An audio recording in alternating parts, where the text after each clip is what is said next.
Hello everybody, welcome back to my channel. Today's video is going to be my January wrap-up, which I don't know how, but I read 13 books this month. Can we hear it? For me. Honestly, I think a big thing that helped with like getting more reading done was reading what I wanted to read, like not forcing myself to read anything just because it was on my TBR, and then also making time for reading. So like if I had any downtime, I would just read because I wasn't really preoccupied with anything. This month, however, I have recently discovered Outlander and it's monopolizing a lot of my time. I'm already on season 2.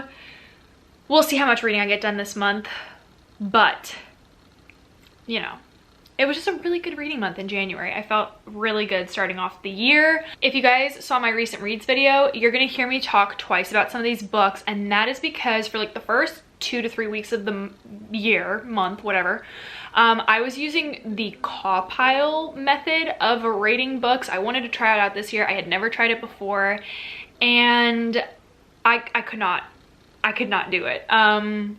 I think it's a brilliant way to rate books if you are really unsure with what to give your books in rating, but I would go through the elements and then be like, that's not what I think this book deserves. So I re-rated all of them. So I'm gonna go through them pretty quickly. I'm also gonna go off in the order that I read them. So I will say that like statistically, I had also created my own spreadsheet. So it's just like a tracker on Google Sheets, whatever. And then I also had created cells that would calculate all of my like major statistics. So I can go, oh, there's more. I can go through them with you guys and we can talk about what I read this month. So forgive me again if I repeat and you are hearing things that you had already heard in the recent reads video, but I'm just stating it because I have re-rated them.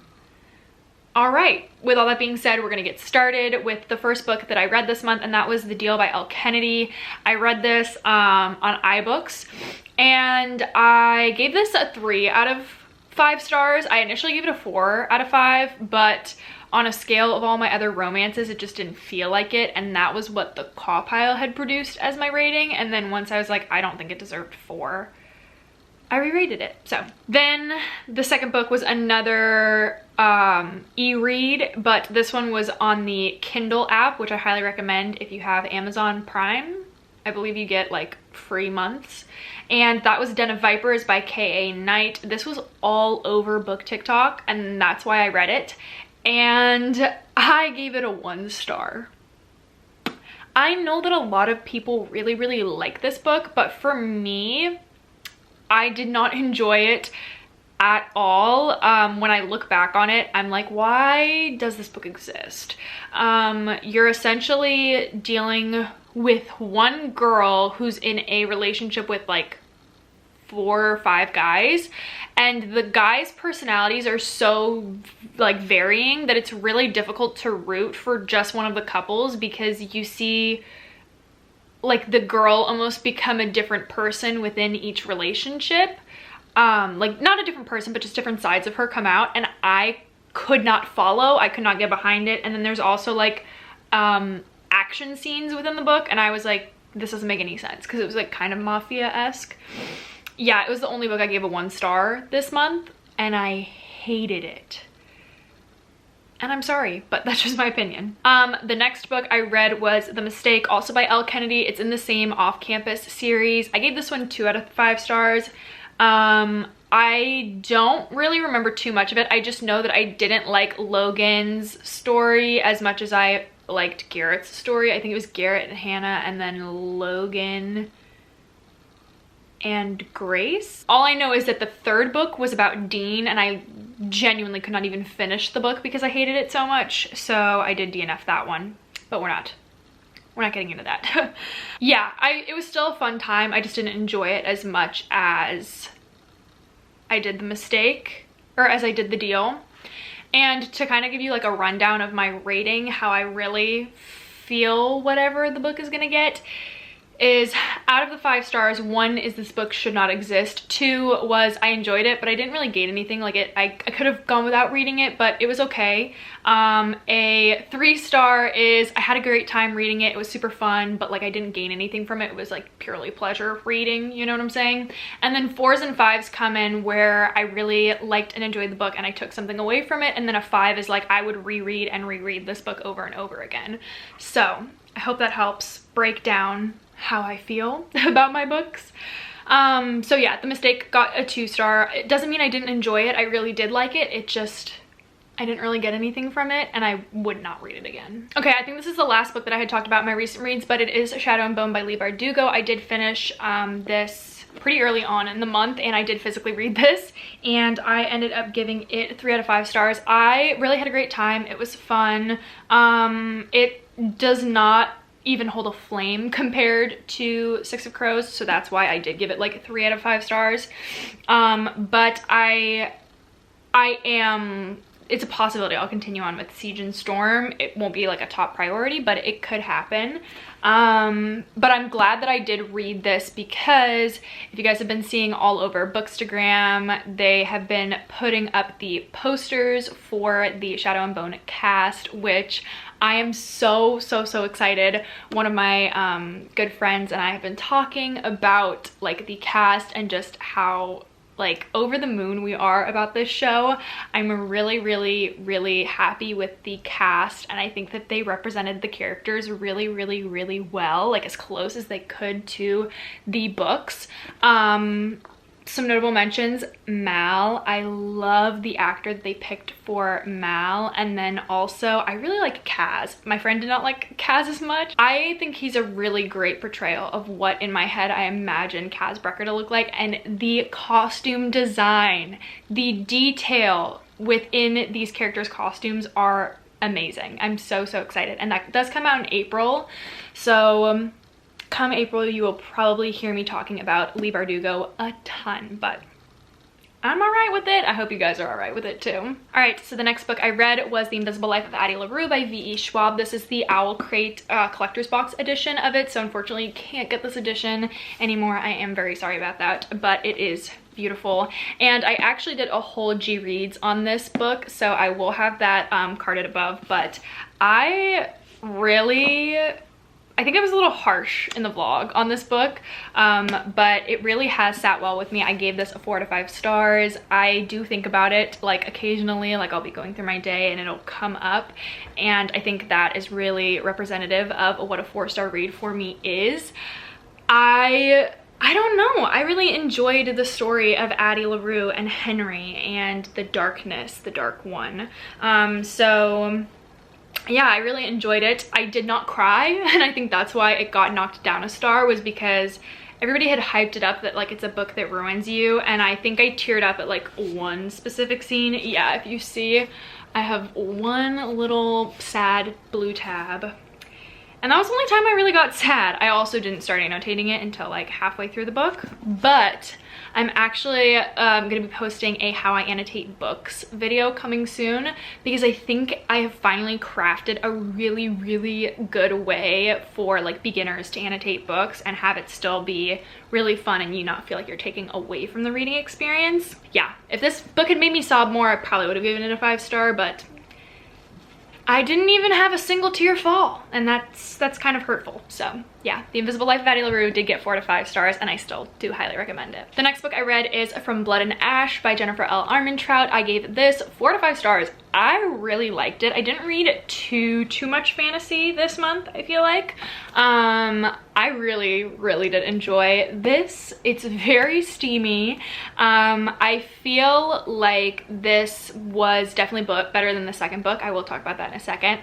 I did listen to both of them on audio. I have the physical book for From Blood and Ash, but A Kingdom of Flesh and Fire I don't own, but I did listen to it this month.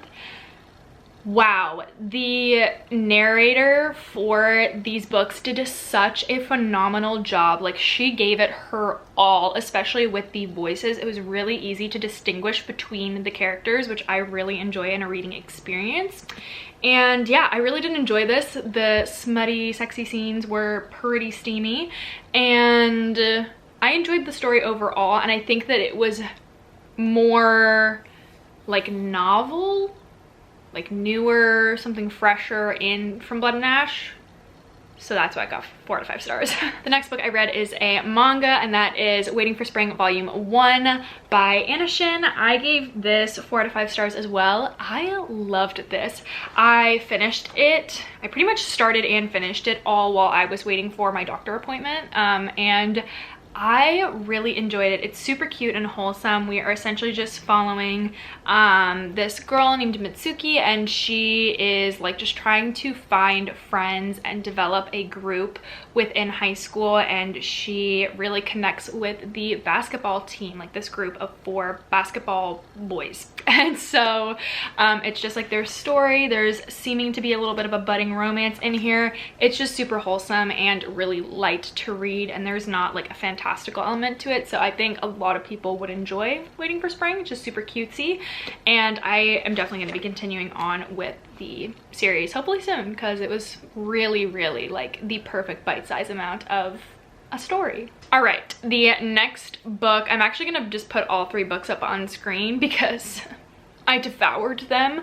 The Girl Meets Duke series by Tessa Dare. So it was The Duchess Deal, The Governess Game, and then The Wallflower Wager by Tessa Dare. These were so much fun. I really liked them. I think that either the first one or the second one were my favorites. The first one is like very Beauty and the Beast. The like boy, the main male is like scarred in the face, and then the main girl is just like chilling, and she is a seamstress, I believe, so it's very like Beauty and the Beast. And then the second book is like boss employee relationship. The governess is in a romantic relationship with her employer. How fun. And then The Wallflower Wager is like Aurora, is that the right one, or Sleeping Beauty? She helps animals. She's really, really like caring and compassionate towards animals, and the guy's like a stud. So yeah, he's like out for anybody. I can't remember what they called him in the book, but I don't know. I really enjoyed them, and it's like a companion series where like they're all friends and they all get their own book. So I'm really excited for the 4th and final book whenever that comes out, hopefully this year. But I figured I would just announce those all at one time. The Duchess Deal got 3, the Governess Game got 3, and the Wallflower Wager got 3 stars. I loved all of them. I had such a fun time, and they were very steamy, I might add. The next book I read was A Kingdom of Flesh and Fire, again by Jennifer L. Armentrout. I listened to this on audio. I highly, highly recommend the audiobook experience for these. I gave this one 3 out of 5 stars. I didn't like it as much. I don't know if I mentioned this in a vlog or not, but I know that Jennifer L. Armentrout is really inspired by Sarah J. Maas, and to my taste buds, it was a little too reminiscent of some of the A Court of Thorns and Roses books. I just felt like it wasn't something new, something fresh. I felt like I was just reading like another version of that. That's just my opinion. I don't know, I just didn't get through it as quick. I feel like the first book was much more like Maiden and Guard, so I was like really into that. I thought it was pretty cool. So I did give that 3 out of 5 stars, and I know some people give these like 5 out of 5, love them. They're some of their like new favorite like replacements for A Court of Thorns and Roses, but I just wasn't feeling it that much. So yeah, 4 and 3 stars for the 2 books that are out, and then the Crown book comes out in April maybe, so I will read it when it does come out, but I'll probably just pick it up on audio again because that was really enjoyable. All right, we're down to the final 2, and these are physical books. I did pick up the graphic novel Check Please, book number 1. I ended up giving this 2 out of 5 stars. Again, so that doesn't mean it was bad. I did like it while I was reading it. I just felt like the story didn't have much going on, and I know a lot of people do enjoy these, but it just wasn't super for me. We have a lot of elements that don't feel super cohesive, and then we also have like super bro language. I don't really know how to explain it, but like especially with some characters, like it's very dude bro language, and I was not following for a large majority. But yeah, as far as like the cohesive elements go, we have Biddy, who is a former figure skater, and once he comes into college, he joins their ice hockey team, which I really enjoy the sport. I liked that aspect of it, but I feel like it wasn't even too heavy on the games. It was more like the relationships of the teammates, which I didn't really care about. And then Biddy also really likes to bake, which was like, they're all super cool elements. They just didn't kind of come together cohesively, and that's why I didn't really love this book. But I liked the ending of it, and that's why I did give it a 2-star, not a 1-star. But I'm assuming that in the second part of this webcomic series, because that's what it originally was, it will get more developed, hopefully. I just know as far as the other like webcomics that I've read that are still online, I feel like this could have been better. I just wasn't that big of a fan. So, all right, the lighting is getting kind of crazy. The sun is setting, so I'm just going to get through this last book really quickly. This was the last book I read in the month, and that is going to be Misery by Stephen King. Holy hell, I loved this book. I gave this book a 4 to 5 stars. I didn't give it a 5 out of 5. I was kind of sitting on the fence between a 4 and a 5, and a 4 just felt more right. So I have not yet read a 5-star read this year, but I feel like anybody wanting to start with Stephen King, if you are interested, I feel like Misery is a really, really good place to start, especially if you are a really big reader, because while it is also like horrifying and scary, it's very realistic. Like, this is a like a more tangible story, if that's the right word. It's just very like possible a, you know, crazed fan kidnaps their favorite author or screenwriter or, you know, movie star. It could go so many ways, but in this book it is a crazed fan who is kidnapping her favorite author, her favorite writer. And I feel like Stephen King is really able to delve into what it means to be such a like cult fan of something, and how that affects the creators of the story. So I loved this. I thought it was really, really, really good. I'm not a like, you know, cult King fan, so I'm not, you know, super attached to him or his writing or anything. I did like the writing. I will say that it's very like, you know, descriptive, and there was probably a part around like the 140 to like 200 page mark where I got like a little draggy, and that was mostly when we are getting some of the book that he is writing, like some of the text of the book that he's writing. But I did enjoy that aspect of it. And then there are some pieces that I don't think that King needed to include in these books. I have heard that especially with some of his like older literature, which I believe Misery is not super recent. I know that the movie came out in like the late 80s, early 90s, I think.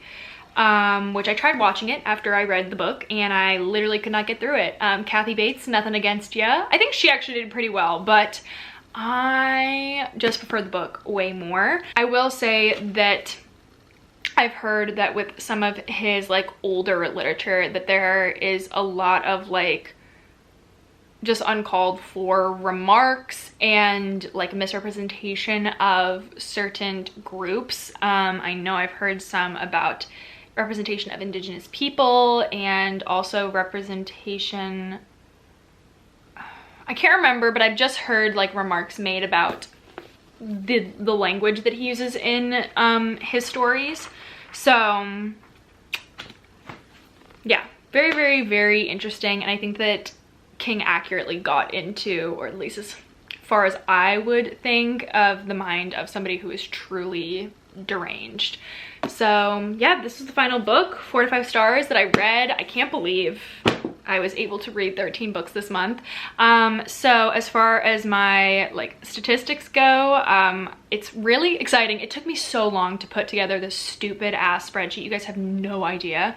But in the month of January, I did read 13 books. I read 5,395 pages. The genres I read, 6 were romance, 4 were fantasy. I read a manga, a graphic novel, and 1 horror book. And then as far as the star ratings go, 4 books got 4 stars, 6 books got 3 stars, 2 books got 2 stars, and 1 book got a 1 star. So yeah, that's that on that.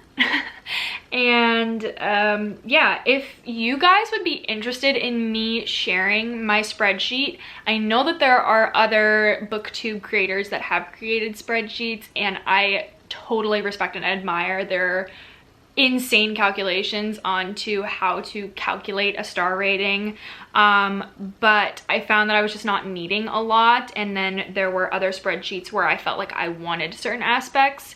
So as far as my spreadsheet goes, I have a spot for the title, the month that it was read in, the author, the format, the rating I gave it, the pages read, the genre, a notable subgenre, the age category, if it were a reread, if it is part of a series or standalone, and if it was the final book in that series. So it will calculate if you've read a final book, like how many series you finished, and then also a spot for any notes you would like to leave on the spreadsheet. So let me know down below if you guys would want me to duplicate it and create like a link that you guys could access on Google.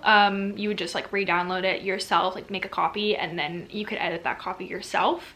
Let me know if that's something you guys would be interested in, because these are super time consuming to make. So I know that maybe not everybody would want to craft their own, but if that interests you guys and you would like all of the like tracking abilities and then obviously the reading statistics, let me know if that would interest you guys. So yeah, that's gonna be it for me today, guys. I hope you enjoyed this video. As always, I hope you guys are staying super duper safe, and I'll see you guys in my next video. Bye.